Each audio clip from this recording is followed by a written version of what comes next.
Okay, so I'm going to check the driver's side of the engine, the inspection. First thing is I'm going to check my wires and my wire harnesses, make sure mounted securely, not damaged, wires is not frayed. I will check my fluid hoses and my air hoses, make sure they're mounted securely, not damaged or leaking. I would check my transmission and oil dipsticks. I would pull them out, put them back in, and make sure they're both at proper operating level. Next, I'll check my air compressor, power steering pump, make sure they're both mounted safe and secure, not damaged, not leaking, they're both gear driven.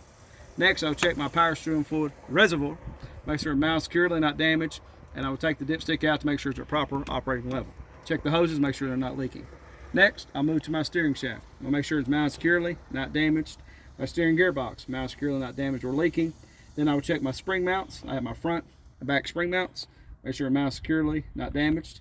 I will check my leaf springs. Make sure they're mounted securely, not damaged, not shifted. U-bolts are present and not damaged. Next, I will check my hydraulic shock absorber. Make sure it's mounted securely, not damaged, and it's not leaking. I will check my pitman arm, drag link, steering knuckle, tie rod. Make sure they're all mounted safe and secure, not damaged, and make sure the cotter pin is present. Next, I will check my air hose and ABS wire. Make sure they're both mounted securely, not damaged. Air hose is not leaking, ABS wire is not frayed. I will check my brake chamber, make sure it's mounted securely, not damaged or leaking. I will check my push rod and slack adjuster, make sure they're both mounted safe, secure, not damaged. And if I had the bus chocked and the parking brake release, make sure there's no more than 1 inch play from the slack adjuster to the brake chamber. Next, from what I can see, I will check the brake lining, make sure it's not worn dangerously thin. I will check my brake drums, make sure they're mounted securely and not damaged. Move on to my tire. I'll make sure my tire is worn evenly, no obstruction in between the tires. These tires cannot be recapped or mismatched, and they have to have a minimum of 4/32 on these tires. I'm going to check the sidewall of the tire, make sure there's no cuts, bulges, bruises, or cloth showing on my tires.